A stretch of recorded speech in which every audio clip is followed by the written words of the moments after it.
can become an active investor in the real estate industry.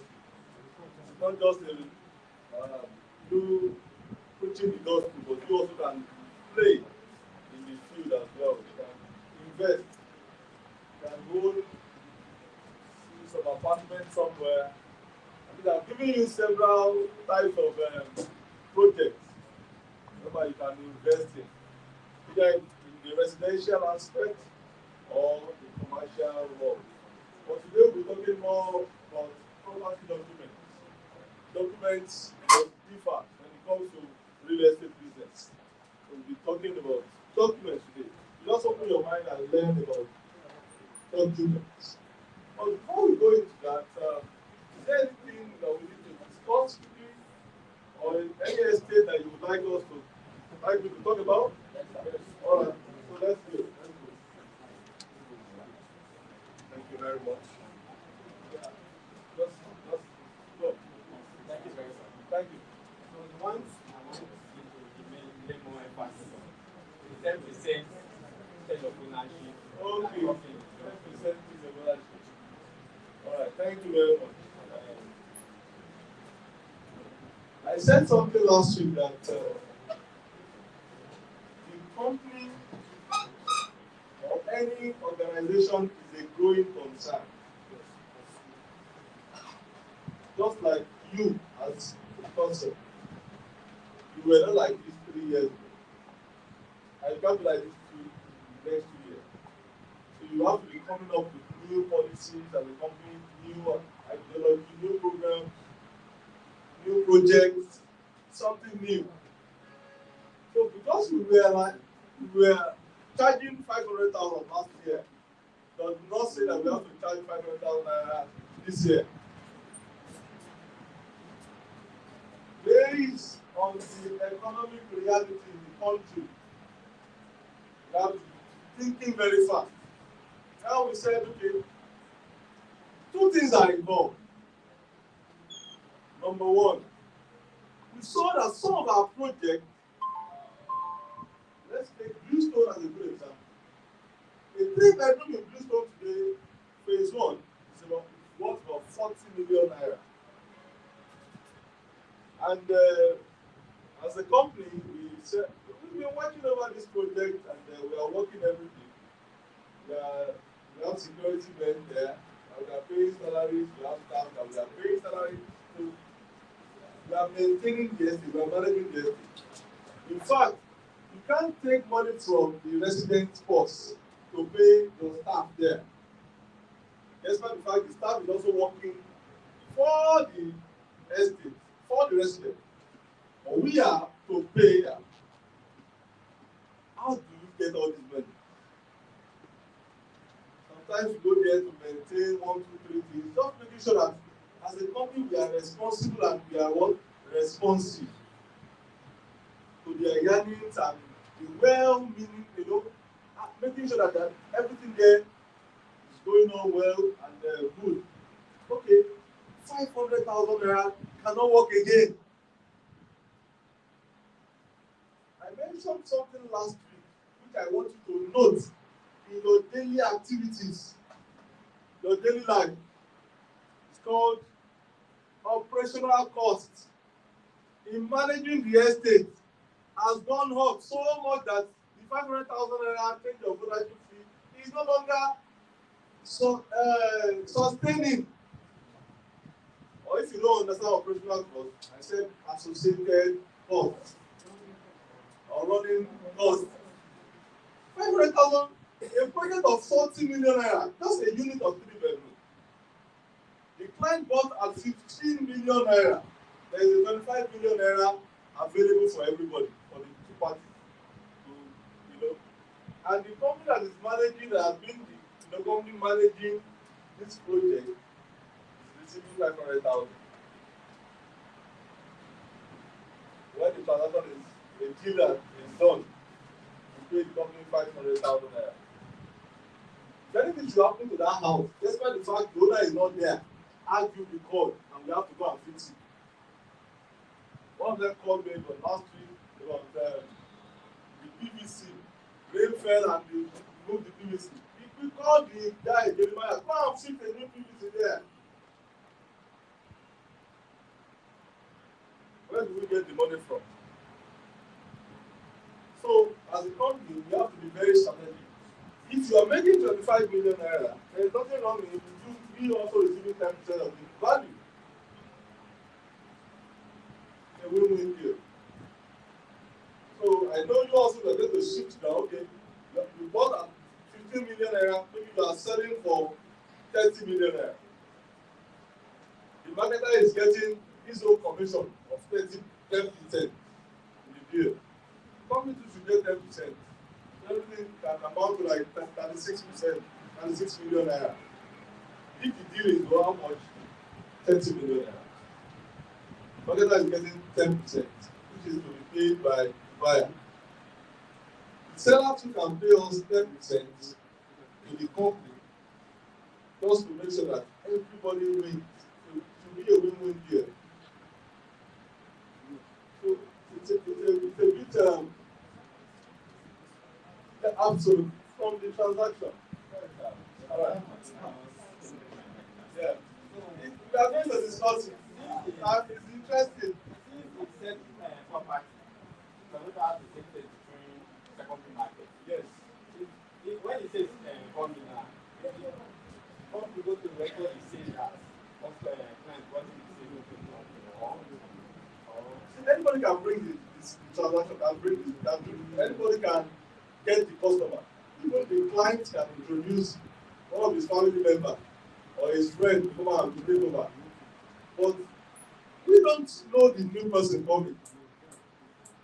The new person can never get any document from Ogun State or Lagos State without recourse to Agview, because that estate was registered with Agview's Investment Limited information. They will send you back. Let me give you an example. Some of them came together and wrote petition to NEC that they don't want to be paying electricity through Agview again, and they want to start the loan. So NEC wrote IBEDC. You know what IBEDC wrote back to them? Said, so we don't know you as a customer. We only know Agview Investment Limited as our customer. If you want to become our customer, buy your own transformer. When you buy your transformer, you come and give you your meter and everything, and that's all. So, but as long as you are still in that transformer registered in that name, please, we don't have you in our record as your customer. So align with the company. And that was the end. That was the end of the conversation. So if you are selling anything in that estate, you must go back to the company. The company brought the estate into existence. There is what is called root to title. The root to the title of that estate emanated from Agview. Everybody residing in that estate got their title document through Agview. We have the perimeter survey of the estate registered with Agview Investment Limited. We have all the building plans approval, all the houses built, registered with Agview. We have the approved layout of the estate. If you go down, you'll see there. With what? Agview. We have the governor's consent to the process. With whom? Agview. Now, you can't jump out of the except you want to carry your house and go and leave the place. You are locked in that space.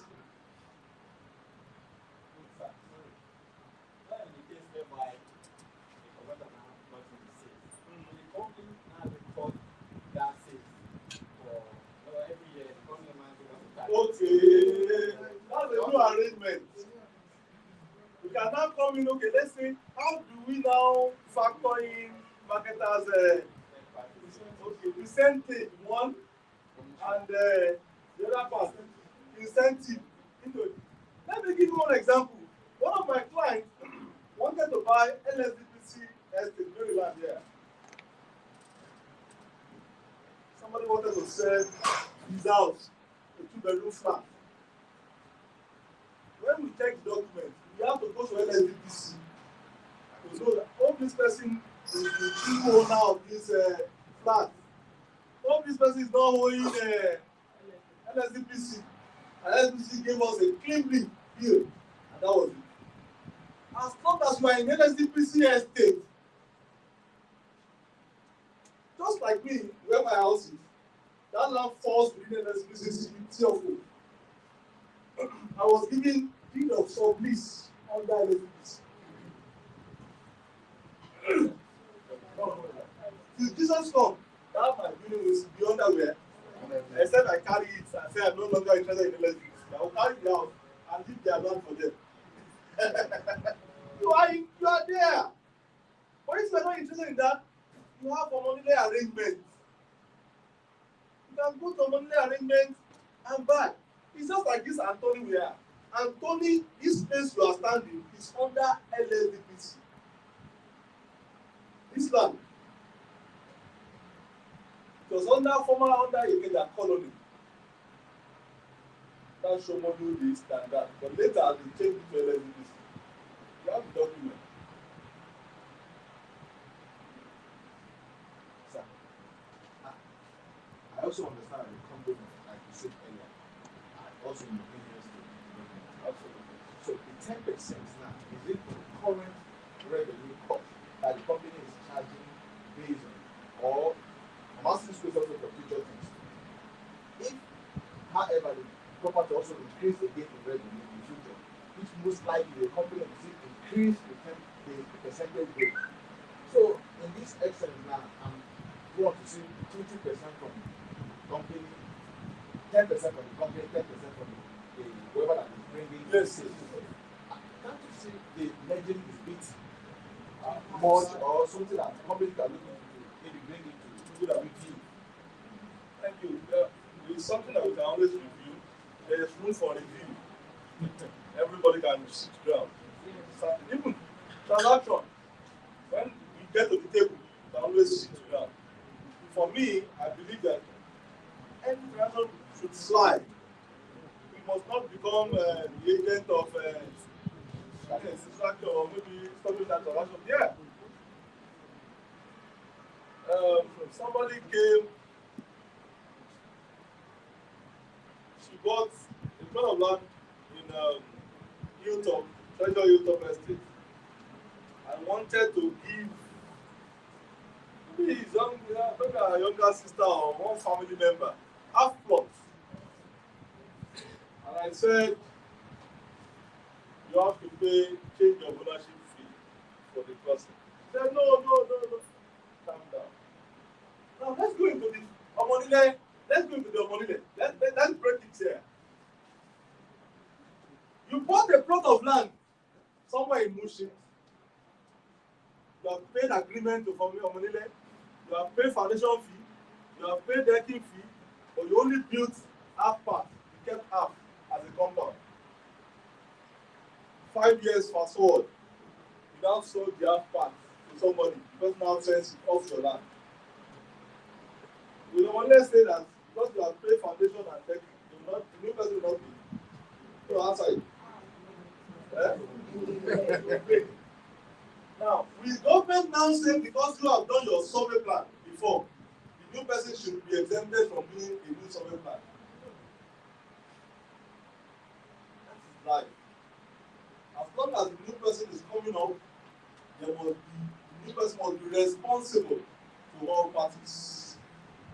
All parties involved. The new person will pay foundation fee to Omonile, pay decking fee. You do agreement. It's a fresh agreement emanating from your own agreement. So the best that will be looked into to be reviewed so that everybody can be happy. But I don't want you to worry yourself about what you shouldn't worry yourself on. As the case is now, worry yourself more on how to sell and sell. In fact, on how some of your clients can come and do business and you make double money. How?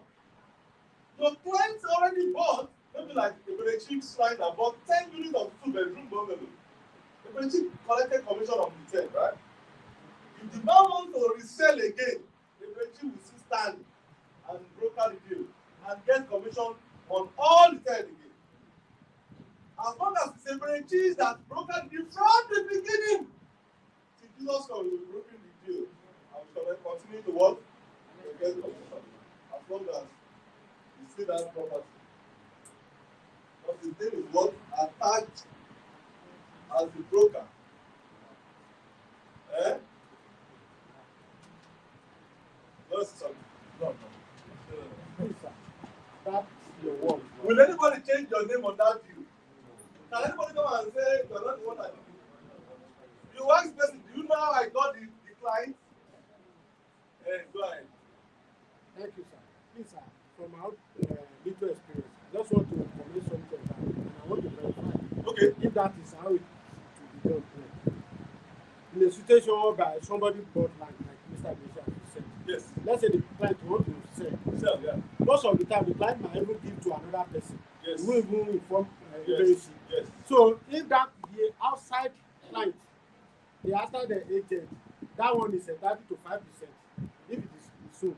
But from the buyers, if the buyer have another agent, that person is also entitled to 5%. Now the question is that you said the Brazil still collect commission. Is it collecting from commission from the key that you do not even participate in the secondary market? Thank you very much. That's a very strategic, very detailed question. See, that's why, as a realtor, you have to start operating your business in the commercial space. Most of you are still operating just as if you are doing one small business somewhere. When you switch into the commercial space, from there you have a company of your own. You introduce your company to your clients. Tell your clients what you do and what you can do for them. How you can even help them to make more money. You open their mind into possibilities. In fact, you get to a point that there is no deal that person wants to do, the person will call you.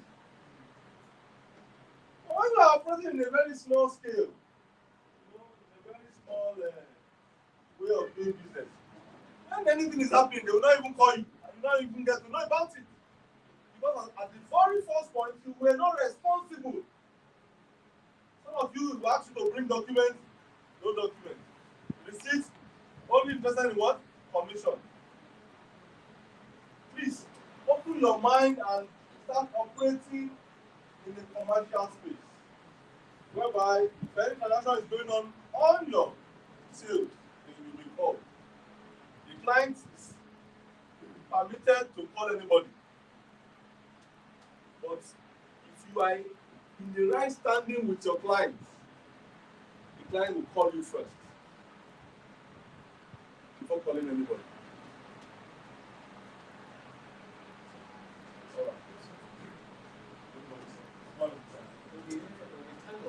This 10% of it. Yes. Sir, as the time we negotiate with clients that, okay, sell this land for me, okay, to this amount. And the owner and the person know the current amount you are selling it for. Yes. And the buyer also know the current amount. Yes. So now, maybe let's say 36 million naira, for example. And maybe you want my company to back it up with a letter. Like, okay, sir, this is 36 million naira, both buyer and the seller. Know the current price that we are selling it. How are you going to do that area? And you said something that you are going to collect 10%, my company will collect 10% from the transaction. And our own, maybe out of the money, maybe our own, yes, maybe it's what we prepare. And maybe the buyer will tell us, okay, sell this thing for me, I will give you 3%, I will give you 2%, I will give you 5%. How are we going to do about balance? You are going to collect 10% from us. You see the most bad thing in this transaction is to come out clean. Inform your client ahead that there is a change of ownership fee or change of document fee of 10%. So that would have been factored in your arrangement. Any amount you are bringing to us to insert into the document will surely be inserted. And you know the new buyer will actually want that money he or she is paying to be written there. It is the seller that might be saying, no, let's cut it down. But we are here to protect everybody. We are here to protect the buyer and the seller. Because if anything happens, the company will be called. Sir, if current price is 40 million, Yes. If it is 36 million, I can tell clients that okay, it's 50 million. And company will have it. Why not? Because let me explain. There are two things here. If you are selling Alabado for 20 million land, you can't change that price from 20 million. But if a client has bought for 6 million, the client is permitted to sell at any rate. He can sell even if you can get 25 million. I don't have business with that. Because already he or she has bought from the company.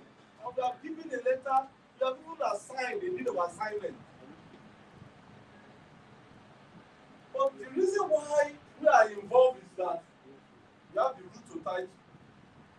You are still coming back to, because without that, that new person buying does not have any standing.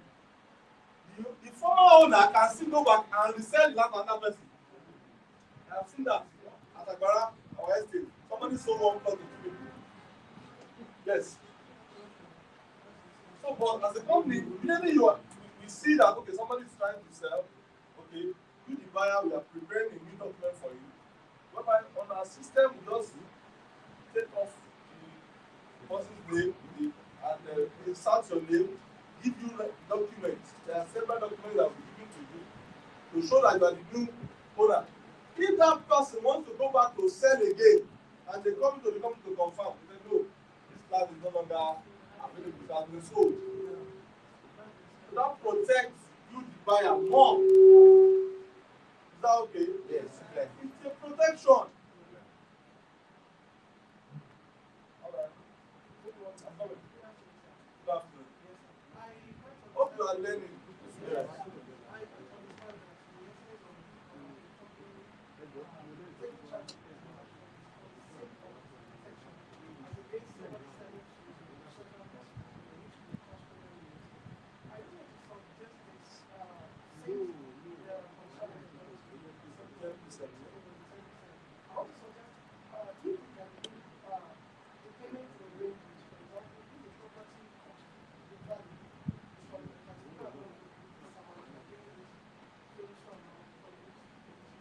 That's the range.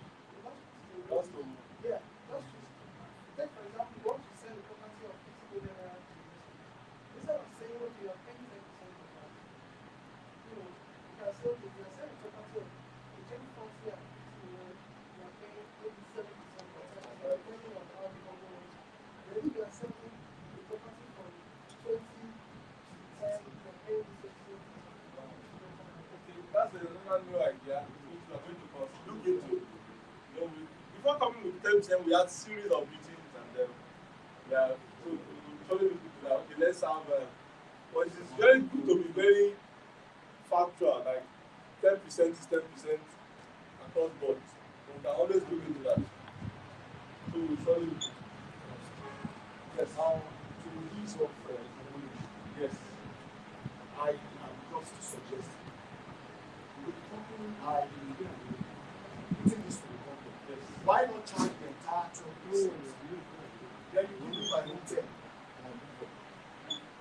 So the company What I'm pays- saying is, if the company wants to collect 10, and I have to collect 10 from the prospect or the buyer, so and I want to stand in professionally, you want to deal with the buyer professionally, the company should charge the 20, give me my 10, then the buyer can appreciate me later when I won't discuss anything with the buyer.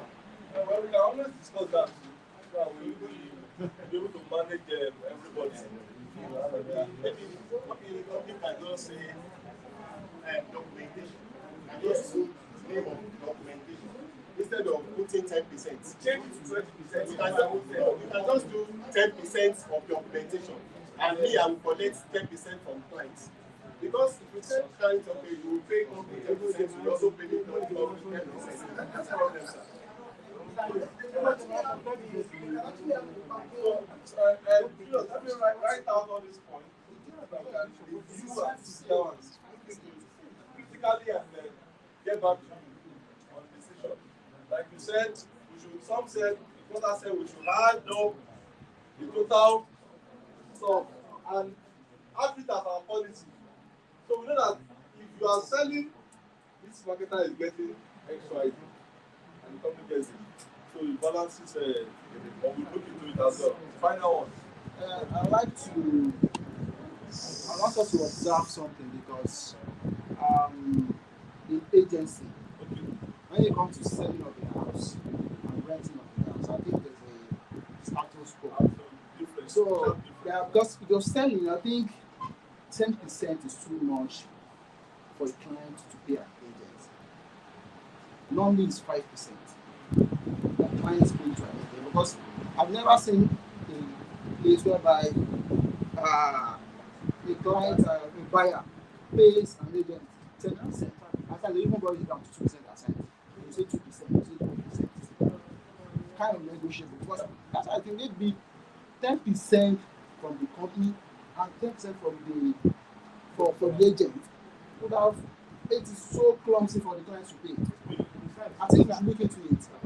Apart from that, sorry, sir, the issue is that we have three parties here, not only one here. When we are buying directly, when those clients are buying directly from God, it's different. That's the reason why it's easier to collect 10% from Andrew. But for somebody that have bought, I want to resell. Now we have another party. We have a third party buyer. You understand, sir? So most of the cases, the seller who happen to be our client, who bought from us, in most cases will never call consultant if there's no good relation. We will now go and call somebody that knows from outside. I have several houses. They come from what's the name? No, this estate close beside us there. Most of the time they call me can you sell that because I market have you. So maybe that by the time they told their client, their consultant, 1 month, 2 months, consultant did not call them from any special or maybe somebody they will now think maybe I as a private person I can now sell it more. So they will now call me. I will never work without collecting my 5%. So how will the consultant that bought for that man inside will now get their own money? It won't work like that. Sir, if it is 10% the company wants to go with, you can just help us review the 10% based on the fact that the property will keep appreciating. If you now say 10% of 40 million naira now, let's take 10% of that will be 4 million naira. Now, what in the case of when it becomes 50 million naira? So, can we just look at it and say 5% now because this property keep appreciating in time? So, they will know that 5% for the company for changing of ownership. That's fine. Now, the other two parties, one is the current owner, while the second one is the current buyer. Now, the current owner have legally is supposed to pay 5% to his own agent. It will now be okay if you use the internal consultant that we have. If he doesn't use our internal consultant, use outside, not the consultant company. Let you go and pay the internal consultant. So the buyer too will likely have agents for his own. That's just the way the process is. Don't let us mock it up. That's the way it is. So it's not for company. It's not for company to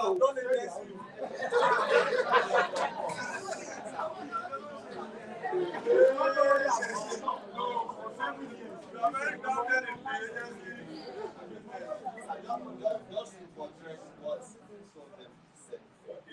In real estate, in estate management, during agency, most of the people pay the 10% because it is where they make the most money.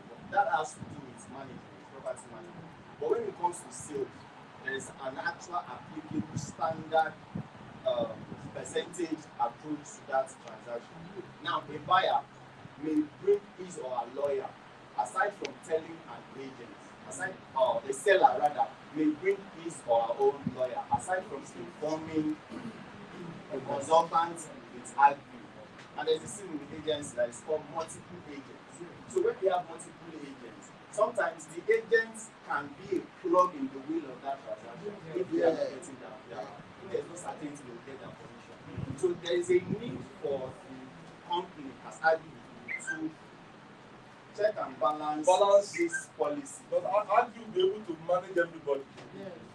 Because as that transaction is no longer, I'm just saying, it's no longer with argue. There's a limit on power that argue has. Absolutely. In fact, there's a limit power, but it is at the detriment of the buyer. Yes. And at the end of the day, the buyer will still have to come back. It's absolutely too much. Okay? Because you can. In fact, several of the transactions, we hardly get involved. Don't interfere in most of the transactions, just allow them. But at the end of the day, you still have to come. So there are some that we are currently looking at. They have done it. They have done it within themselves. They got lawyers, prepared documents, and they have sold, and we are just looking at them. Yes, we have seen several of them. Because the primary place to do investigation is to come to argue. There's even one man in Bluestone, he built 2 units of 3-bedroom White House like this. He has sold it and didn't even tell us. And we are going to be as if we are looking. One of them will come one day. One of those who bought, one day they will surely come. I'll just give them our bill. So please, you're also learning so that you don't take a client to one estate and you just sell, pay the seller, and seller will just escape. But they don't see any. Meanwhile, the buyer will still need to perfect his document with.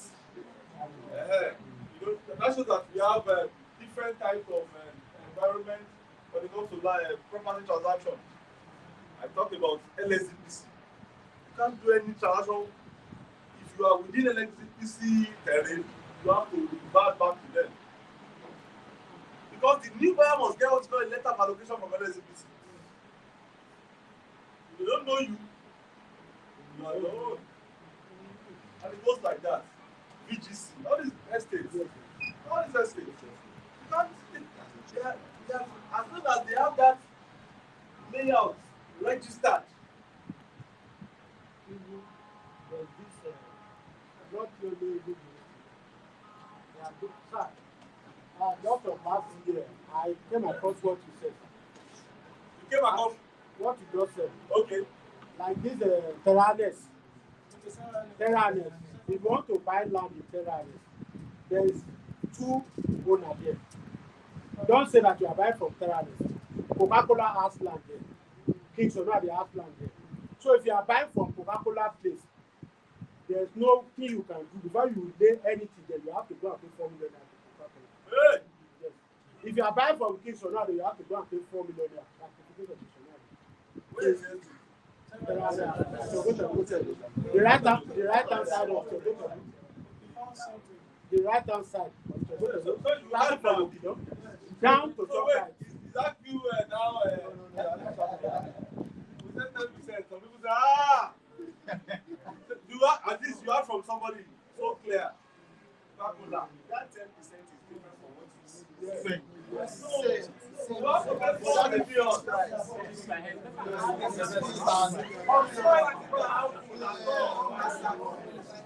That's their own policy. How do the policies work? 10%. They're going to reduce you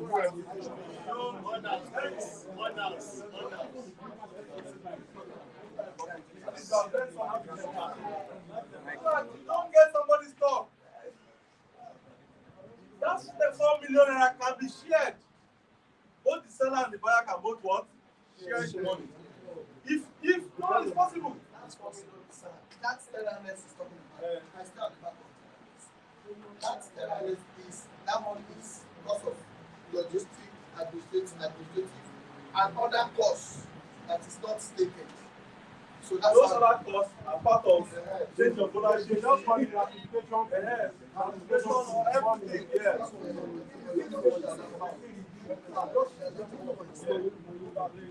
Yes. You can protect the buyer. Very, very important. You can protect the buyer. I did one. We bought the guy bought a house around somewhere in Mushin, off Calabria. The house was sold for 26 million. But there was no probate registry or maybe letter of administration. So the new buyer had to pay 23 million naira to the seller. And we now set aside 3 million naira for processing of that document. If you pay the landlord 26 million naira, that's the end. So you go and get us letter of administration. Say next time. You can protect your client. So that you will remember for further transactions. And that's why I said you have to go commercial rather than operating in the don't be a small fish in the pond. Throw yourself into the ocean and go and wrestle with shark and whale. Yes. All right. So I like that analysis of Terranex. Let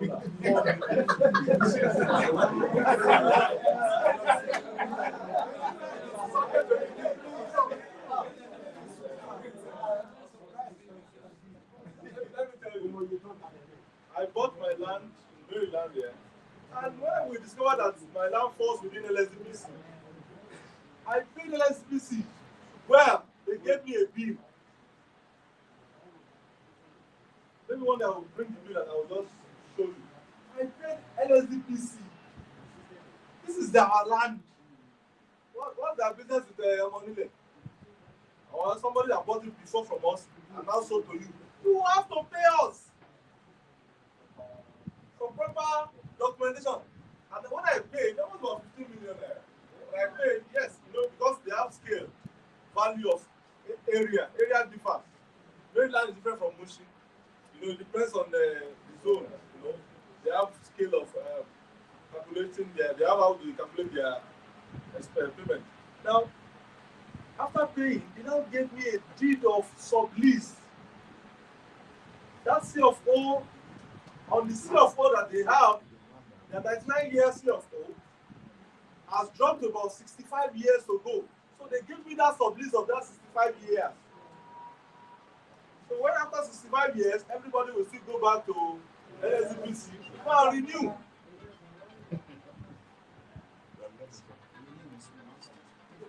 Understanding residential and commercial property documents in Nigeria. So this is, I'm telling you, I'm using this, but I have a global view of examples. I brought some examples about to be learning. Talk about documents. Let's go. Welcome you to this session. Let's go. Next slide.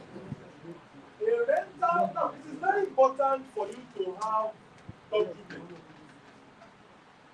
Any business you want to do in real estate, please get a lawyer to prepare documents. Don't joke with it. Don't look down at he's my friend. He's your friend today, tomorrow might change. I have seen several. When it comes to several, I'm a product of experience when it comes to people turning back in transactions. But when there is a contract, hey, a rental agreement is a document that acts as a contract between you and your tenant. You are now the landlord. A landlord and a tenant. You can have it written in ways that is favorable to you because you decide what goes on in the agreement. The landlord decides because as a landlord, it is not easy to build. You must have gone through so much to build. In fact, You must be fearless to build. You just mentioned some payments that you have to pay now. You must have gone through series of payments to get to that level. You must have gone through several challenges. So you can decide your agreement, your tenant. Most rental agreements are short-term agreements, such as month to month. In the Western world, they do more of month to month. They pay monthly. While these agreements are usually longer, rental periods, not 6 months and a year. This client will do more of 1 year, 2 years. But in the Western world, you want to rent a house, a condominium, your own apartment, you can pay for 1 month. After the next one, you have to pay again every month. Which is more easier now. Actually, as long as you have a job, you can always work. But yeah, you must look for 1 year. To gather the 1 year, that's why somebody will be calling you. I want to pay my house rent. No, it's 1 year. It's much. What if it's one, for example, if you have to pay 300,000 naira, divide 300,000 naira by 12, that's 25,000. You can see, I don't know, pay 25,000 naira. You have to run again, right? That's that. A rental agreement is a good idea. You want to make sure your tenant is reliable. Or if you're renting a room, the house in which you're living is easier. It is very important to have agreement. One of my tenants, I don't know what happened. First, I saw NEPA people that came to the house, and they came to check. He said maybe the meter was charging too much. How? I don't know.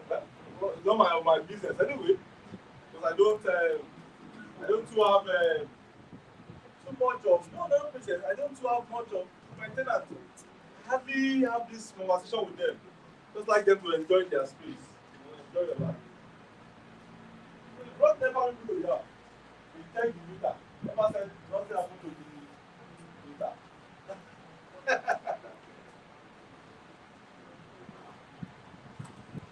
My security man just called me that whenever people they are around, that you cannot open the gate. Say why? Because they have tampered with that meter. Yeah? Okay. Following week, I called somebody to come and check the meter. This meter is still working, that they have to revert back to the normal. You understand? Revert back to what? Normal. That's me. I don't want issues. Unfortunately, they said the meter is no longer working. Yes. I'm calling for me. And I called the man. You, how much are they selling meter? He said 150,000. Give him 150,000. You have to replace that meter immediately. And that's it. They say you call somebody to what? Fix it immediately. So that morning, you transfer the money to him. And that was it. No, God. There's an agreement in place.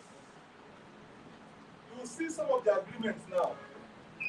You are entering into my house in good condition. Everything is working. You must leave it what?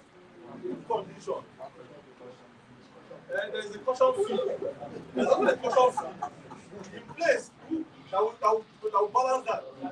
But unfortunately, such money is not even enough again now. With the current situation, well, I remember the end they paid of 600,000 naira. It's been there for about 6 years now. Now, not able to fix anything. But one thing is that, as the agreement is there, for you to even improve on any part of the house, you can always write your plan on. Let's go. So in the rental agreement, it states what you are providing. Are you providing utilities such as electric? Am I the one giving you the services of the PHCN? How are we doing our calculations? Like in this house I mentioned, we have everybody, we have the prepaid meter, so we are independent. But what brings us together, like Loma Bill, play together. So what we do is to check the percentage. There are two of you there, okay, you are using a unit flat, so it's just a room, have a duplex, okay. What's the percentage? You can do, I can do 50%, you can do 30%, right? The other person don't do 20%. It's fair. And they are like, so all this must be written in what? For agreement. Gas, heat, cable, everything. Am I giving you a dishwasher? Am I giving you a refrigerator? Am I giving you the bed? Can you bring any pets to the compound? Right? All this must be clearly written, or else you just see like one Rottweiler in the compound. Because it's disturbing everybody. I don't have interest in such. So please, agreement is important. Listen, we don't read agreement. There's a difference between you preparing. Most of you want to rent a house. They'll just give you. You just sign and go. That should stop from today. Every one of you in this class.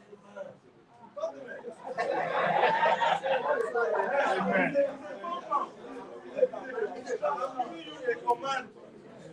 You should read. Because they would have, like somebody what I experienced, they had written in the agreement that by 10 p.m. you must enter your house. The gate will be locked. You didn't read it. And it's signed. And as long as you have signed and you have paid, you can't find it. You can't get that money again.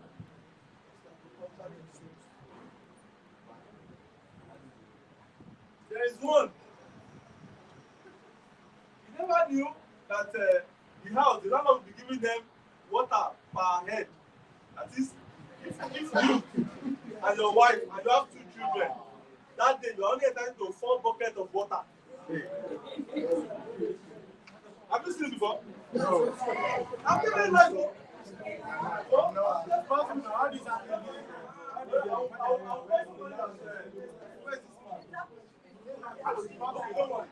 Don't worry. Anytime I see there's one person here that has happened to before, we had one conversation.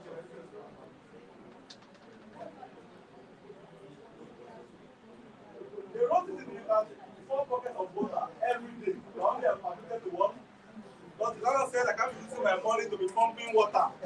And you'll be using water anyhow. You're only entitled to 4 buckets, and you now have agreement on other usage. Maybe for the general house, maybe you can only get 2 more extra. There's no water, there's no opportunity. What they only have to come out, you fetch, and you go back. I just know you don't meet some terrible landlords. I want to talk about my landlord now. My landlord is my at the top. Yes. Each occupant's name and occupant's information must be clearly written. You don't want, everything must be clearly written. There are some that would say that don't bring your family member to live in the house, so that the septic tank will not get filled up quickly. So from there you would have agreed that okay, how many people can I bring in? They will say okay, you can bring one. From the form, you put it there. You have what? You introduce one person. Oh, yeah, that's all.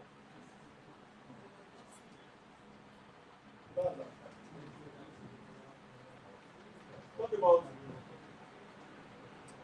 landlord access to the property for repairs, maintenance, and inspection. Some of the landlords want to come maybe once in a year to inspect the house. You must grant. So all this must be written there. So that when the landlord knocks, don't say, "Mama, tell you what? What are you looking for?" You didn't read your agreement because there might be an oversight in the process of signing, not explaining that I will be coming to inspect.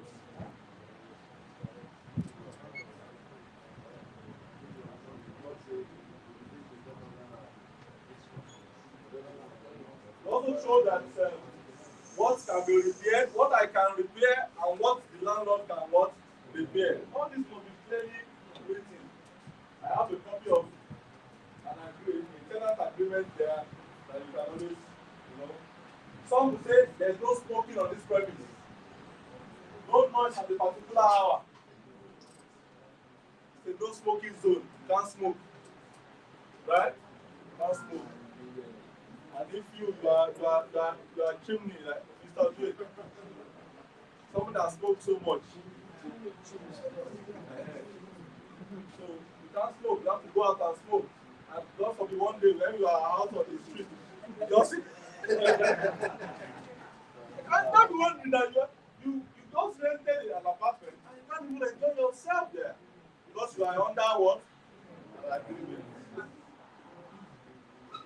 happened to me. I was to be parking 2 cars inside the compound. Later the woman changed it. And I said, we signed the contract. Oh, there is a problem. And I used one car to block our gate.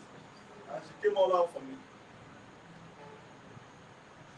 When I parked the car outside, they came and vandalized the car.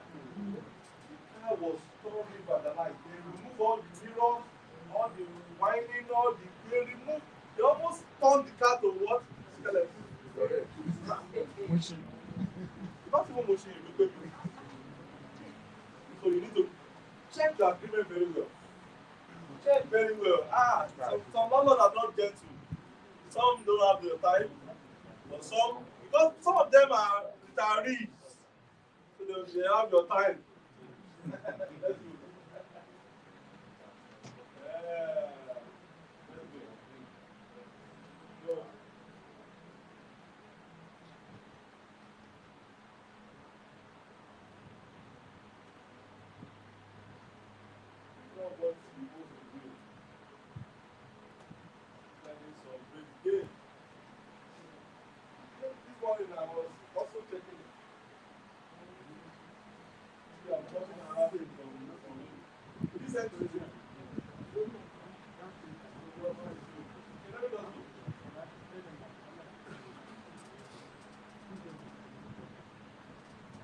So when it comes to residential agreements, it's very, very easy. Not too cumbersome, like commercial properties. For commercial properties, you need to get an expert to study the agreement. But when it comes to residential, just with your lawyer can always get. So let's go to commercial properties. So you can read the residential, it's very easy. These are just simple things. Time to come inside to the house, what to do, repairs, this. And they're just little, changes from what you know about. But you must read every line. I am begging you today. Read all the lines and sign and keep your copy. But it can save you. It can save you. It can save you. I got into an agreement. The next day, the man changed everything. And I said, please give me back my money. He said, you have already signed. Life. Where I have my secondary school? He said, it's life. An elderly man. He said, you have already signed. Unknown to me, those shops, I thought I had paid for everything. I never knew I didn't pay for those shops. And I said, this is a school. Can we be having spare part seller selling spare part outside the, just within the compound? It's not possible. Please give me my money back. I'm not interested. I said, money is not available. Life. Agreement is very powerful. Agreement. Hey. And that was how I used my money to pay those people out so they can live. Please don't get your finger. You can't be in this car and get your finger up because you'll be tested. Eh? You'll be what? It will happen for you. It will happen one day. Somebody just tell you one thing and you decide, oh, I'm dead. I'm married. I got another one. There used to be a time I used to have about 10 landlords. There used to be time. But I've reduced them to almost about, I have about 4 now. we got a school from one of them. And at least the school is, it was empty at that point. And we believe that we got everything, all the part of the school. We never knew that in the agreement they are written that those two offices up, that we don't have access. That those two offices are his office, empty, and in the same building, and nobody must use the place. Very big school, not the polytechnic. Flo, up to today, have we started using the place? Those two offices are still there. We have been there for over 6 years. They are just there locked. He said anytime he wants to come to the school, he must have a place to stay. So we should set the place up as an office for him. Anytime he wants to come, we should have. I am telling you, already he has added it to the agreement, but who would he see?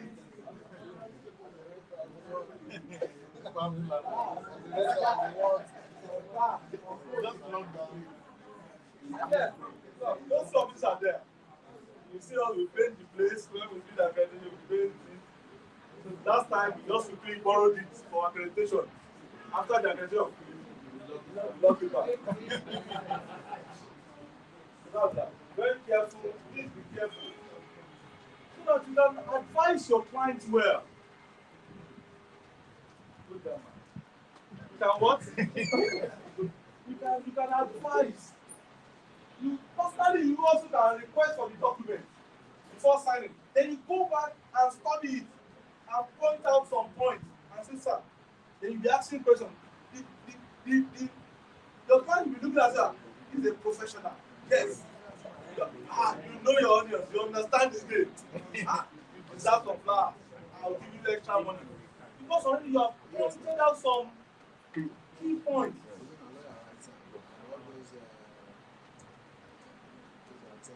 I remember the one for Mushin, that hotel.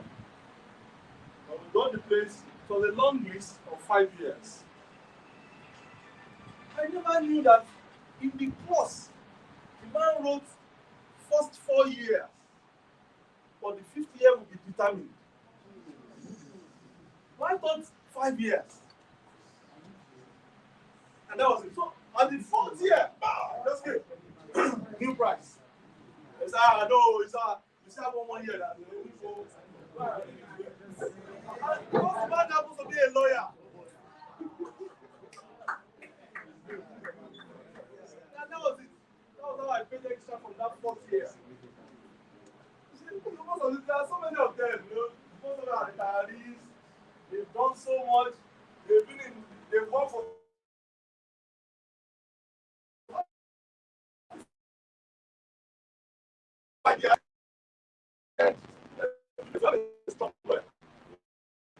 understand different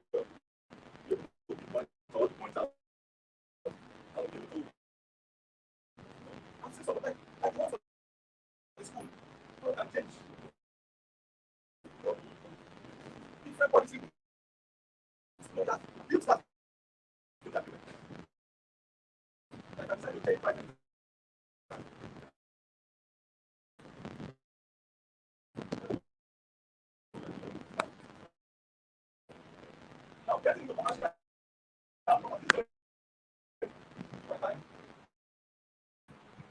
Getting into what commercial property document.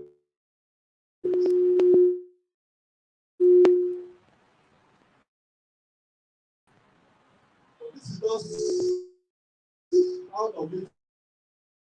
When it comes to office and retail, they are being charged per square foot. That's what we charge for offices,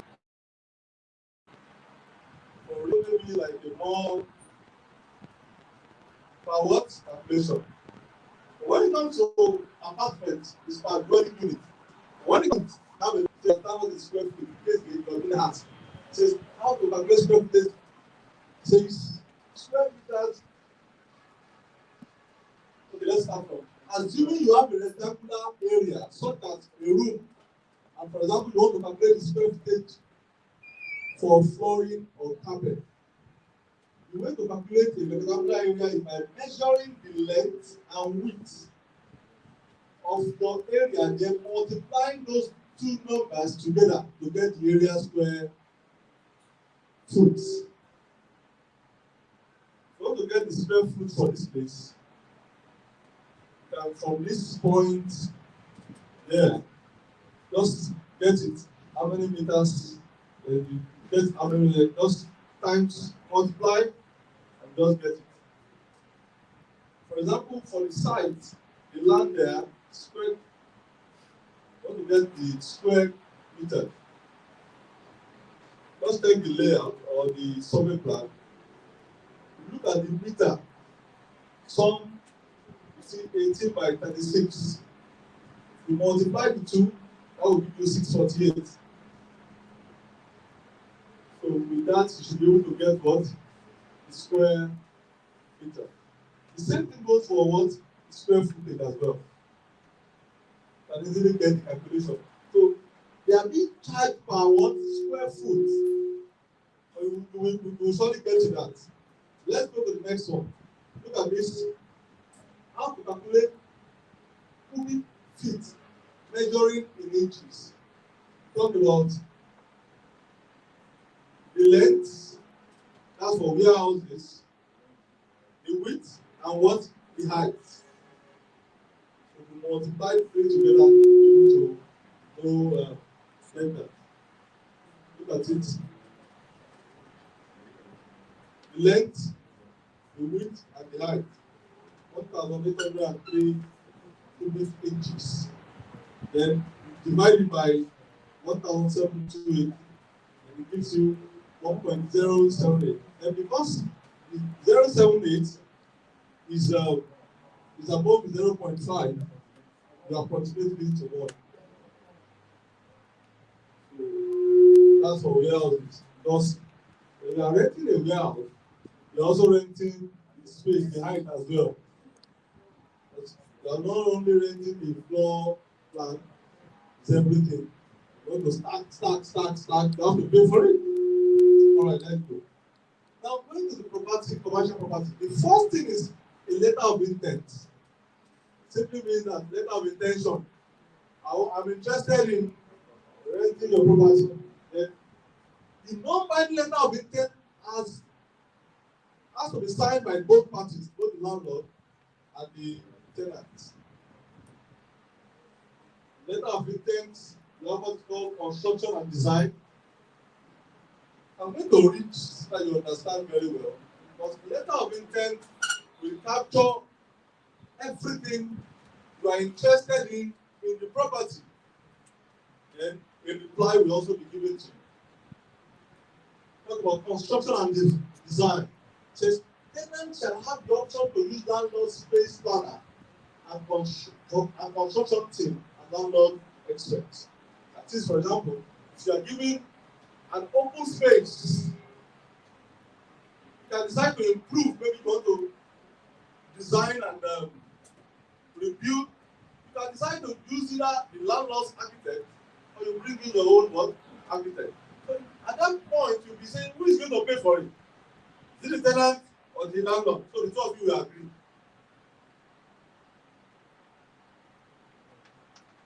They talk about the size of the land, the size of the space. And the demise premises. For this, I said 400 and 500, totally approximately 586 rentable square feet.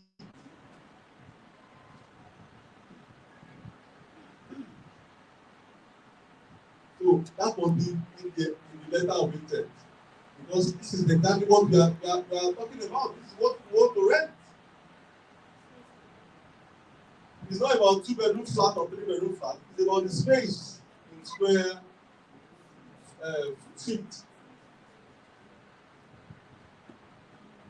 Are you learning something? Expansion. You want to expand. There is room for expansion. Because like I said, business is a growing concern. They are all growing every day. tenant shall have the first right of offer on all available and upcoming space. I spoke about first right of offer last week, right? If a new building is coming up within the same compound, the landlord must write you first to ask, being a resident tenant, are you interested? Because a new person coming in might be coming in to do the same business that you are doing. Or where you are currently using is a bit smaller now and you needed to expand. So you must be given that one right of first offer on anything happening within that space. Base rental rate. Base rental rate. This is the exact rate you are paying per square feet. Base rental rate. You must be able to notice how much am I paying.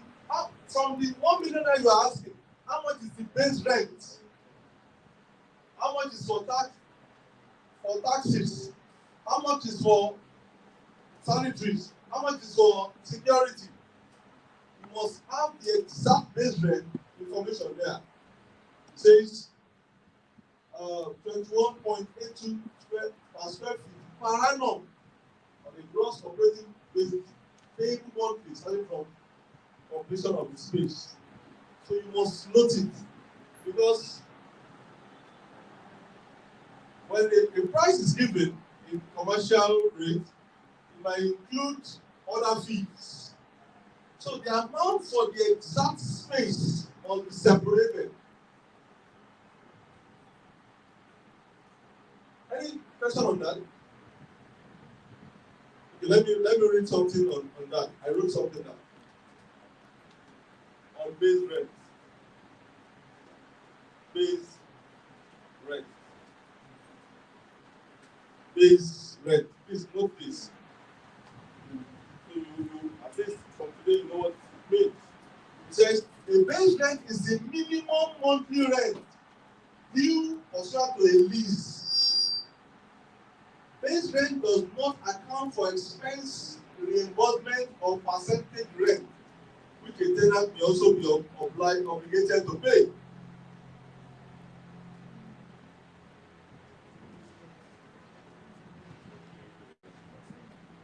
Also known as fixed rent. Also known as what? In a commercial context, the minimum rent due under lease. The minimum, that's the exact payment for the rent. It's called what? Base rent. If there's something you are taking up today, you must note it. What's base rent? The exact, the fixed amount payable. Depending on the term of lease agreement, a lease with a base rent usually includes an escalation clauses for taxes and operating expenses, and sometimes a percentage rent clause. Now, when it comes to commercial agreement, you might have what is called, I mentioned it about 2 weeks ago, percentage rent too. Percentage rent is, apart from the base rent I have paid, I'll be getting from your gain at the end of the year. So, but in the agreement, the amount that will be paid for the base rent must be clearly stated, specified. You must all know it. How much are you charging me for as the base rent? Because there are other fees. When it comes to commercial properties, there are several fees to be paid. We are all doing business there. Let's go. No. Tenant improvement. Landlord shall provide XYZ per rentable square feet for improvement to proper space. That is, you want to what? Improve on what was rented. Who is paying for what? Is it only for the tenant, or we both share what will be paid? Because we both own the property. You own the property. I'm coming to rent it. But as the landlord, you must be written there. It's called tenant improvement. Operating expenses, base rent escalation. Base rent rates shall be increased by 2.5% annually. So you must note this. Every year, it said the base rent will go going by 2.5%. Do you understand? Are you getting something here? Every year, the price will change you. Are you in agreement? So next year, this year you pay 1 million, and they say next year you are paying 1,250,000. It shouldn't be any argument. Number 7, talk about parking. Tenants shall have 3.6 spaces per 1,000 rentable square feet, of which 3 shall be reserved visitor space alongside of the building and 30 reserved spaces. Now they have calculated the number of square feet you are renting and says 3.6 per 1,000 rentable square feet. Now for this property you are renting about 52,000. So per 1,000, 3.6 spaces will be what given to you for parking. So you don't do the calculation, you do the math. Can somebody do that for us? How many cars? You have 52,000 square feet space, and you are giving 3.6 per every 1,000. Let's have the math. No, I need a fact. They are renting 52,000 square feet of space. 3.6 spaces will be given to you per every 1,000 square feet, that you rent. You have in total 50,000. For every 1,000 in it, you have 3.6 space.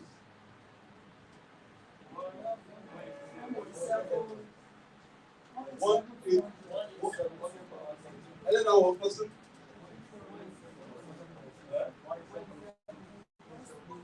One is 7.2.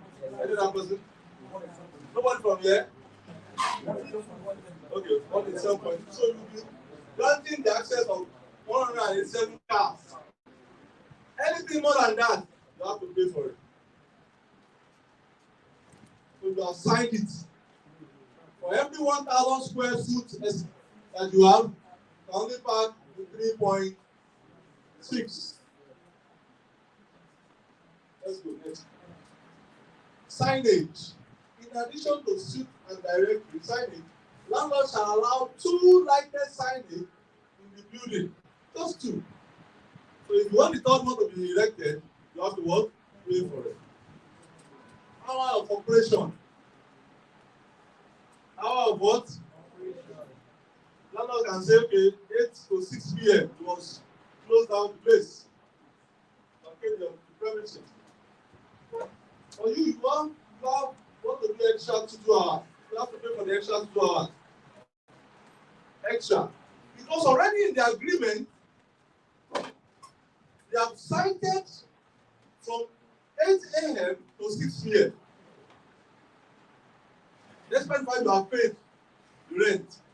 But you are looking for 2 extra 2 hours. You have to what? Pay. Let me give you one example. Some of you do parties, and you get to rent one hall, one big hall for party. Have you? They will tell you the time. It's from 2 to 6 p.m. Have you? And you have paid maybe 1 million naira. When it's like almost 6 p.m., they'll first take off the light like this. I'll flash you. So you don't want to do the bar. They are just starting the party, you are saying again, you have to pay. How many hours do you want to? How many? I shall get the auto in again. Just to pay the extra. That is for commercial properties. Everything counts. Somebody will not say that. Because I have paid for the hall, you have to use it till anytime you want to. No. It doesn't work like that in commercial properties. Security. tenant shall pay a security deposit equal to 1 month rent, which shall be offered as either a letter of credit or cash. Because the landlord has what? Been able to put security architecture in place, tenant will do what? Pay for it. And if anything goes wrong, it's on the landlord. Is that okay? Fine. The money too, you can make the money too, but if anything happens, you have to pay the money back. Qualifying condition. Upon execution of this non-binding letter of intent, now they have not even entered the main agreement, landlord shall remove the surplus space from the market and proceed in good faith to execute a lease with tenants. Now, the law said, however, neither party shall be bound until a lease is executed between the landlord and the tenant. Now, this is very, very certain, very, very logical here. Now, we are talking about intent.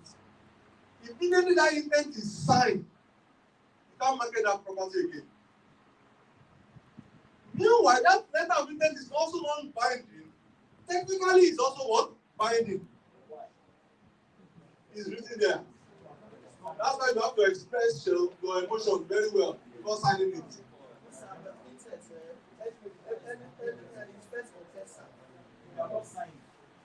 So, as long as you sign it and you have. If you don't perform, you have to pay damages. You see, we do things in this country with act of impunity. Nobody can hold me responsible for anything. You don't try it with other clients. Western world, do things well. As that letter is signed, the landlord will never market that project again. Stop market. But in the letter of intent, the time frame will be there. Let's go. Now, okay, let's go to reply. Now, a deed of lease will not be drafted quickly. So I forgot to add that time frame. All this agreement has got what? Time. It can be valid for 1 month, can be valid for 2 months, can go for a maximum of 3 months. In fact, for commercial properties, they are giving sometimes 6 months to 1 year before your rent starts counting, because they believe that it's a very long, it has to do with, the process is always long, unlike renting or an apartment and all that. Now you have the reply here. Since pursuant to my client's request, I have prepared comment on the draft lease submitted.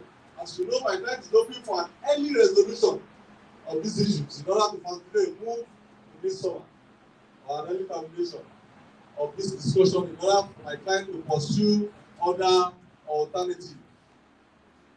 So look at that. It says we want to fast track it. If this will surely work, let's know. If it will not work, let's move on.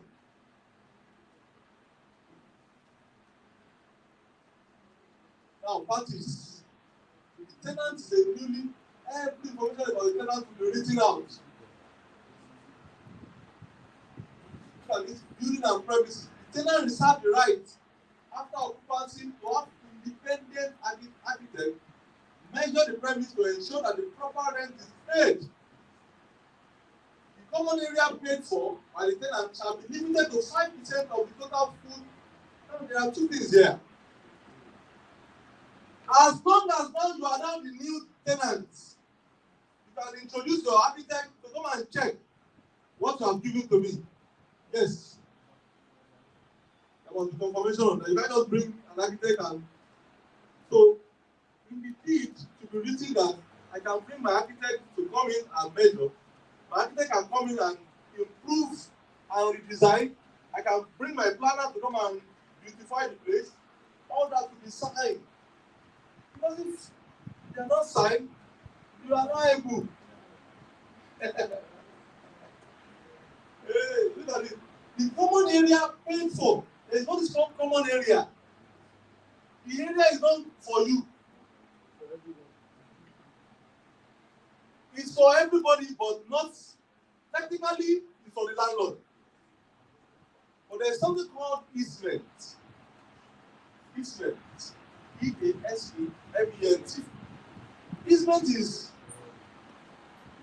let me use one estate, one of my estates as a good example. Federal estate, the way of father. All the roads in the estate belong to Agri Investment Limited, including the recreation centers,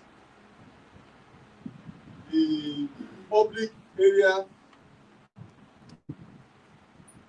every common area belongs to who? You only own where you bought 300 square meter or what? 600 square meter. But there is also something called easement.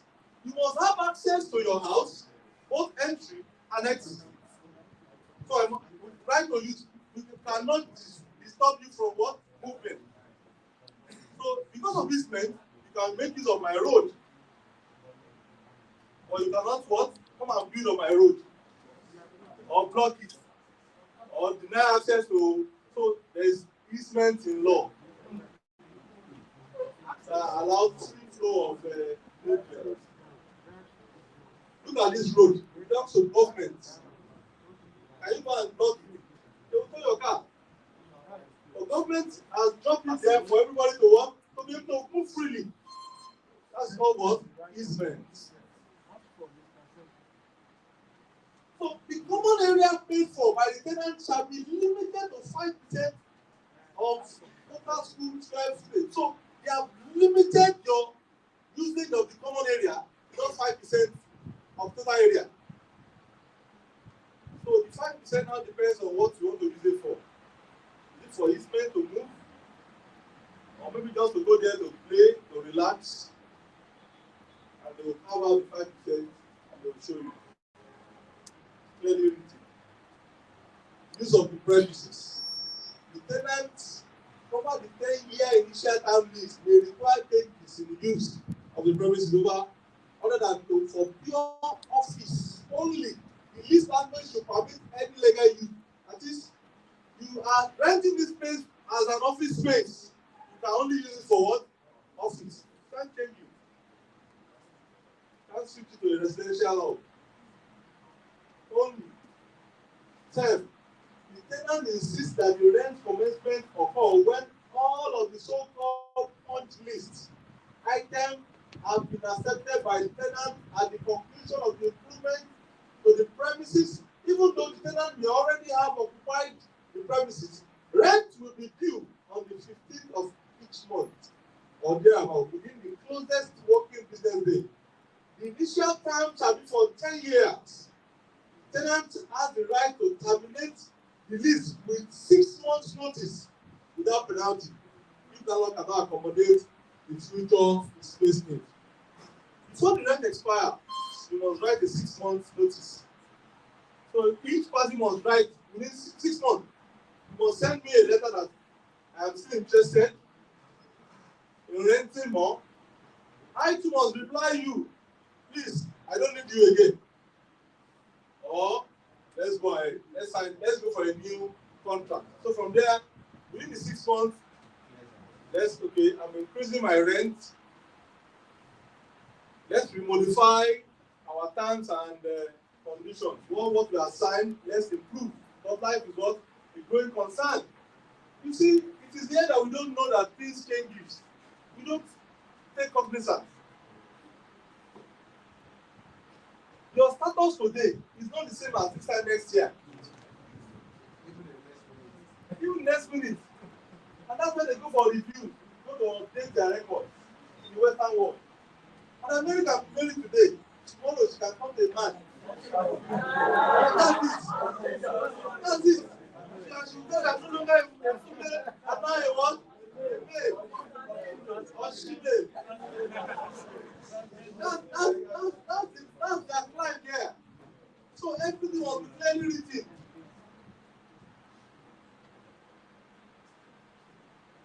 additional rent and base rent. If you can read this document very well, it will help you. It will surely help you. You will be able to sign any agreement with anybody. In fact, if you want to do any agreement, just sit down and pull out information there. Yeah. As a student of Harvard, I had to pay for this. You know, you get materials free, but this one, you did what? And it was clearly written on it, exclusively for ex-functionary summer students, 2037, law school and everything written there. Exclusively used for sole rights. So, very important. Additional rent and base rent. The tenant requires that additional rent or credit for excess or lower operating costs and real estate taxes be limited to 2.1 per year. Trying to see how to get more bargain, you know. You can always have more bargain. Let's go. Assignment or sublet. Look at this. The tenant has the absolute right to assign or sublet his space at any time during the lease term to a subtenant or assignee, or his own choosing, to the extent that the sublease is creditworthy tenant will be released from any liability. Now, this now can apply either way. So now we tell you that you can never sublet my house. Why not give you the opportunity as long as you are still in contract? Is that okay? Some say, well, no problem. But you and the two of you, just know that when you are living together. It happened to me. Yes. When I got the duplex in the local, I rented out a room self-contained to a young man and the 2-bedroom at the back to a family man. Because I couldn't use everything, it was just too big. And it was a total package. So when I was leaving, they wrote me, you and your tenants, everybody should what? Yes. What was in the agreement? So I had to now plead for 1 month for them. I pleaded for what? 1 month grace. That was when I quickly built a place for them where I was going. So they took and moved with me there.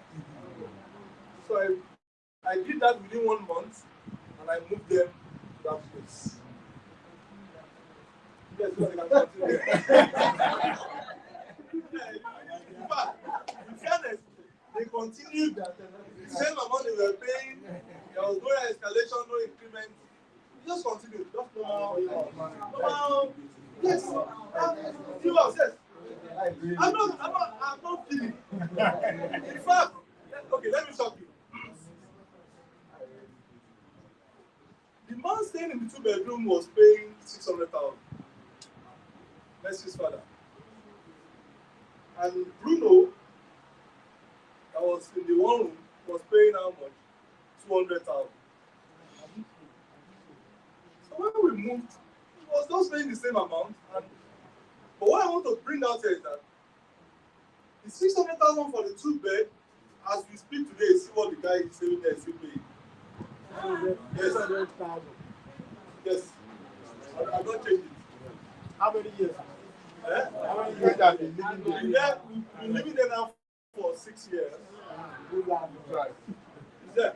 600,000. But the young lady that, because Bruno has left, Bruno has built his house on the same street now. He built a 4th flat there. He has moved to his house. So a young lady is currently living there, but she also now pays 600. So because she's a new what? Yeah. So it's not about anything. So when I called out to go and pay his money for meter, he quickly came. Yes, sir. Yes, sir. Yes, sir. He was saying, sir, almost 10 times. I don't have business with that. Just don't do the needful. Because I'm not disturbing you. I don't even have your time. So that's that. So all this will be written in the deed, can I bring a tenant or I cannot bring a tenant? Because for some, if you are not permitted to bring a tenant and you sublet any part of the house, you have contradicted your arrangement. And that's breach of contract. And you'll be paid, you'll be penalized. In fact, in the Western world, somebody can go to jail because of it.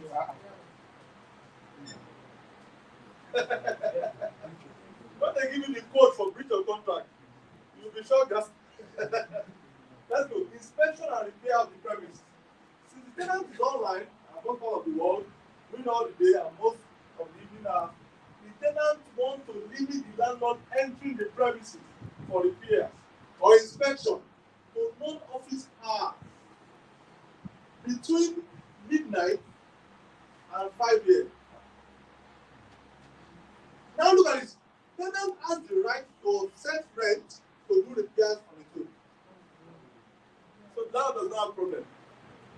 So you don't need to go and disturb anybody because you have said that you can do repairs on its own.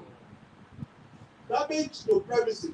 Since tenant business requires that be up and running online to its client, tenant can allow the space in the building to be closed off for more than 2 weeks without such a closing constituting an actual termination of the lease. Now, if there is a major damage and there will be surely a repair to be carried out, tenants want to switch to online, you can only, they are saying, only 2 weeks.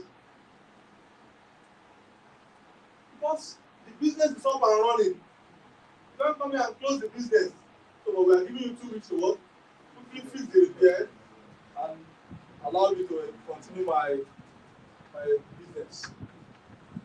Eminent domain. You see, you need to understand all these things. When the resident of Bluestone said they want to take the estate from us, we told them that you can only take your house, you can't take the estate. They said they want to bring security guard. We said, your security guard can only stay in your compound, but not at the gate. The gate is part of the common area, and have you own there, the common area. It was a tough meeting. Fire for fire meeting. He told them that you can't come and someone else said you want to go to court. Will a real estate company be scared of going to court? No. And good for it. You said you don't want to do facility management. You have already signed in your deed that this estate will be managed by a build facility management company. When you were signing, what were you thinking of? Didn't you see it before signing it?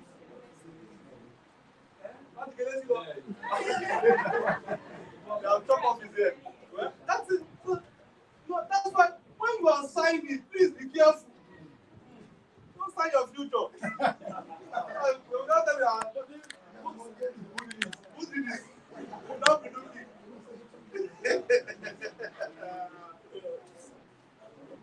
And some of them that are lawyers say, come, this fight cannot win. They know themselves. You cannot win them because already they have signed. It's only our compound that we are what? Permitted to do anything. As a company, I can't enter your compound. I don't have that right. You have the right. You have to do the assignment. And they assign to you. But they assign the road to you. You only have easements. And I didn't assign the regional center to you. Fine, you have easement to the regional center. You can come and judge. You can go home. You can come and carry it and claim it. Even in federal government estate, you see, because most of us don't, we fail to understand the basis. People like us that live in, I started my life in an estate, first time. Before using this field, you have to write to FAK. And FAK will now grant you access after paying the token. You can't go to the field and say you want to go and do party there. You can't do it. You Don't start your party in one, even in Jakande estate. All these private estates, we don't do it. And that's why when you are living in face me and face you, maybe with your money here, the only thing they now do is to block the road. Right? But if government comes and they will discipline the person. And that's why you have to go and get maybe a hall or this or that. Or get permit to even to use the road, you have to get what? Permit. All these things have been there for years, ages. Right. You want to use road. You want to block the road. If someone look at you, doesn't go to them. It's not your road. We have our own here. Our land there is around 2,000 square meters. That's where we can function. Anything outside that, you're on your own. Now, no, there's one final one. Eminent domain. If the building or a portion of the building is taken by eminent domain, the tenant has the automatic right to receive any fund on tenant's furniture, features, and equipment, leasehold improvement, any third-party expenses or advance rent paid, or any value attributed to the rent being under market at time of taking. Eminent domain is a landlord can come and say, out of the 3 rooms given to you, or out of the 52,000 square feet given to you, I need 10,000. And it's of urgent you under eminent domain. So the tenant say, okay, you have to pay me back at the current market value. I have improved the place, I have kept senators there, I have kept some household things, you have to pay me. Maybe you did it, Abby. Hey, it's your property. I can't deny you. Despite the fact there is a running what? Agreement. So there is a clause there called what? Eminent domain. That's the power of the landlord. Let's go. Somebody said there are only 3 lords in the world, Abby. Jesus Christ our Lord, the chief judges, judge of the Lord, and landlord. You can strike anybody, eminent domain. Legal requirements. Environmental laws and emergency system. The tenant requires on behalf of the employee that the building meets all present and future federal, state, local health safety standards. So you must keep. You see all this wode, all this sanitary sanitation. They will come and check. So the tenant must keep the place neat. Has nothing to do with the landlord. Tenant obligation. The tenant may, without landlord approval, modify the premise for any legal purpose at any time during occupancy. For example, I remember when we came in here, we merged some offices. We improved, on that very place. And the only thing is that the landlord can say you have to pay me damages if the landlord is aware. And that's one of the reasons why they come once in a year to inspect. Right? Yes. So you can modify, but you must get approval. Landlord's obligation. Landlord is obligated to maintain the premise in a first-class office manner at all times and provide daily territorial services. Landlord is obligated to repaint and recarpet the premises during the 5th year of lease at tenant's option, paying the equivalent in cash to the tenant. Now, this is embedded in the agreement that you have to come and repaint after 5 years' time. You have to recarpet it, regrass the compound. But the tenant can say, don't worry, I've done it. It's okay, give me the money. The landlord shall provide access to the roofs for the tenant's satellite beach, and also provide storage premises in the basement at no cost. Most of those houses, they are always basement, where they keep what they are not particular about maybe to use now, you don't want to keep something there. Each of all these premises has what's called basement area where they keep, like when I was in Germany, what they do is that opposite their house, what they do, they have all these skyscrapers, they have stores. So you know your store. You have your key, so you can always keep items there. Like a store. Why some kept theirs in the basement? So, very important. Another one. Defaults by tenant. Notice of monetary default must be issued by landlord in written with a 30 days right to cure. If my rent expires, there must be 30 days right to cure moment, or you must write. Then within the 30 days, the tenant can say, okay, sir, I'm no longer interested, let me go. Then you are free. Then again, default by landlord. If services are not provided properly, tenant will provide them and set off against the future rent. Maybe you have to provide security, janitorial services, and not well done. You know, some landlords are not just want the money. The tenant can come in and provide security, but you must buy before providing. You must be on the same page, and from there, after you find it, take it up from there. Subordination. Can read that. Parking. The landlord shall provide tenants with 30 reserved covered parking space with 100 feet of the entry door or elevator bank for the initial term and renewal. Also to renew upon 3-month notice, either 3 or 6 months. Recording. The list shall be recorded at the local registry of deed within 24 hours of signature at landlord's court, so as to ensure the tenant list become a proud lien over the subsequent year file of the property. Now, every agreement are being recorded with government on that property. All agreements are what? Recorded. We don't do that here. You have to take it to government and record it. It becomes what? Law. Binding.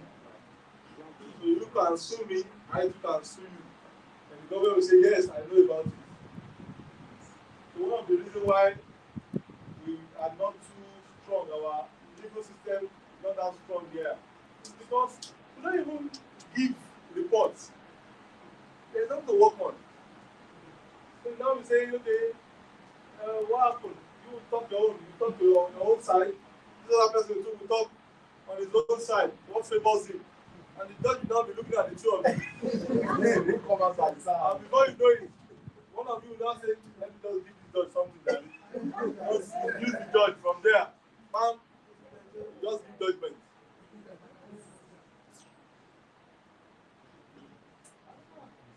Management of the property. The landlord shall have its representative on site at all times as the building manager of the property. Tenant has the right to require landlord to replace the building manager if the employee is not adequate for the job. Just like the way they said we should take off Mr. Ayo, Bluestone, when he was managing a new facility. Landlord said they don't need it. And he's so authoritarian. And they remove him, and Gedi is there managing them. But the landlord will what? Manage and employ who? A manager. But you as a tenant can say, I'm not interested in your manager. But not that you are not interested in his management. These are two different things. You can only replace the manager. What? That's exactly what they are fighting us on in the news story. So they don't want our management. Once you are already signed already. You can say your manager, they voted for and threw Mr. Yoav on the platform. Say we don't need you, that's what one of them just say I moved the motion. You don't pass under the services. I just saw second date. I just said supported. I just told him, okay, job as we can't force you on them. But already we are enforced view facility on them, and they are consented to it. Holding of over upon termination. Please don't do this, because one day you will be tested. If you want, you are doing real estate. You have not seen where a tenant took away landlord's house. Because of bad agreement. At least I saw one in Papa Idao where a tenant used the house free for 25 years without paying. Yes, what happened? Oh, sorry. Okay. I'm telling you live. What happened? That Lord, those children that used to inherit just came. Everyone should leave. We were living normal, gentlemen. And one just said, I will not leave. I used to know your father. We were friends. Okay. One day, one of the children just came and just broke the door of the house of the man. Took out his items, his load and everything, his belongings, and threw everything out. Now just went to court. Got the cameraman in those days. And went to court. And he now said that he was the chairman of the cooperative in his society. And they have kept 5 million in the house. Now they can't see the money again. That's the calculation. How much are you paying monthly? XYZ amount. Times, okay, let's divide the 5 million by your monthly rent. The amount to what? 25 years. What is the house of the very paying? Hello? No, there's no money. So many years. Oh no. I don't know. In fact, at the point, man was the only one living in a 2-story building.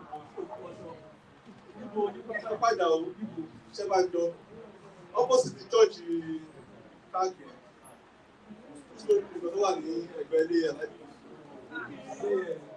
we were abandoned by OTO, but they are back to lose.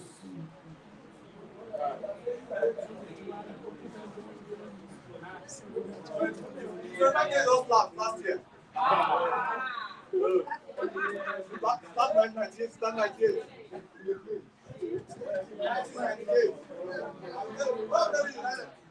Even the man happened to be in one of his songs. We went to school together. No, the person very well.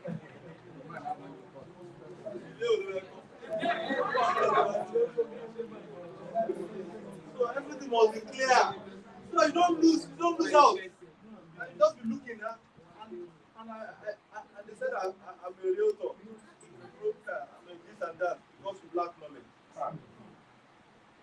Holding over upon termination of this initial list.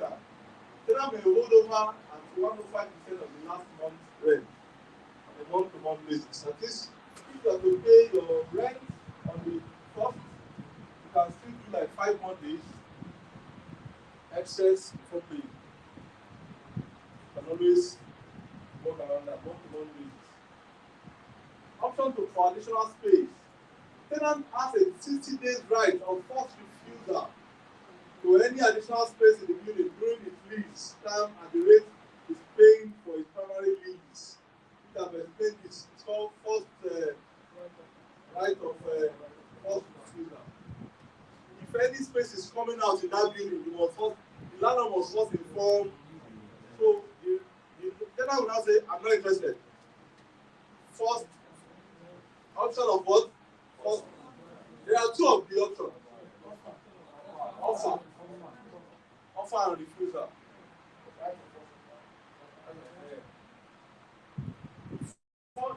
The other one says that before signing any agreement with anybody, you must first seek the consent of the tenant. That's to tell you that in commercial real estate, tenant is stronger. You can't just bamboozle the tenant of commercial real estate like the way you can operate with residential. But some of the residential they pay monthly. But when you talk about commercial, they are on lease 5 years, 10 years, 20 years. They have come to a partner. And that was what brought about percentage rent. You can become a partner as a landlord in the business, whereby a percentage of the income annually, apart from the base rent, will be charged and the landlord will have part of it. So that you also be responsible, make sure that the tenant is in good condition, is enjoying his rent, and doing well. Consent for any consent required under this list, landlord and tenant agreement have been not been unreasonably. Tenant improvement, I've talking about that. Letter of credit. A tenant will issue the letter of credit guaranteed from a bank. So the bank will what? Guarantee the tenant that in case of default, they can what? Can stand it. So as a landlord, the tenant must issue me a what? A letter of credit from the bank. Because anything can happen. Look at the issue of COVID. Nobody planned for COVID. And the landlord has got plans for his money. And you now say there's COVID, you can't pay rent for 3 years. You want the landlord to die? Because that is all what he's living on. He has worked all his life to get the property in place. So the bank will now just report coming. And that's the area of whereby you can file for bankruptcy as a company. Whereby the bank will now come and pay all your debt and pay everybody and settle everybody. That you are no longer solvent. You said? But you can still go back to business again. You can go back always. They have very good arrangements in the Western world. Whereby the business can be salvaged. You know, unlike here, so many businesses are just collapsing every time. Nobody is seeing anybody. But in those places, you can file for what? Bankruptcy. And that's why a letter must be written. Bank credit. So, yeah. Somewhere. I don't know, maybe you have learned something today.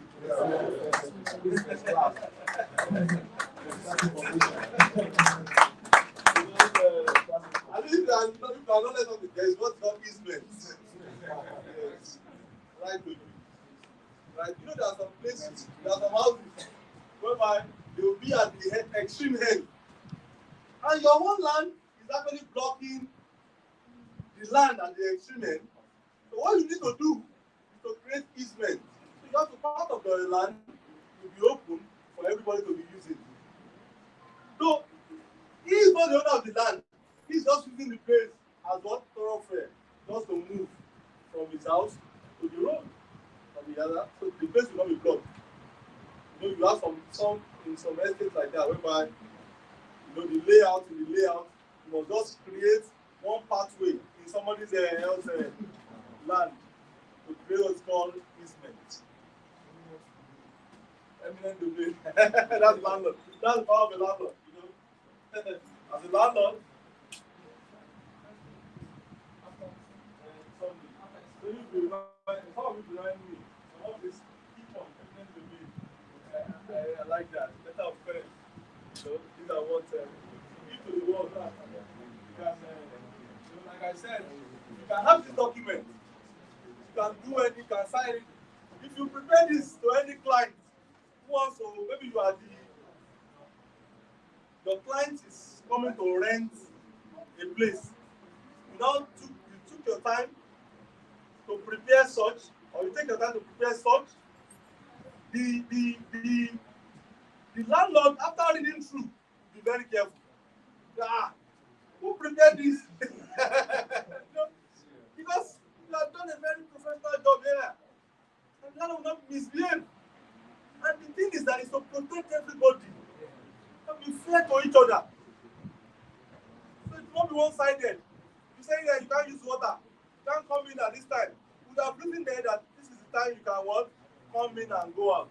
You have to close your shop by 6 p.m. Anything extra, you have to pay for it. Alright. So let's start from you.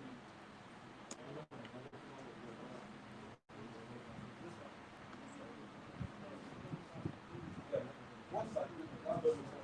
So you don't, I will come generally on agreement, then you now go to commercial. That's where you build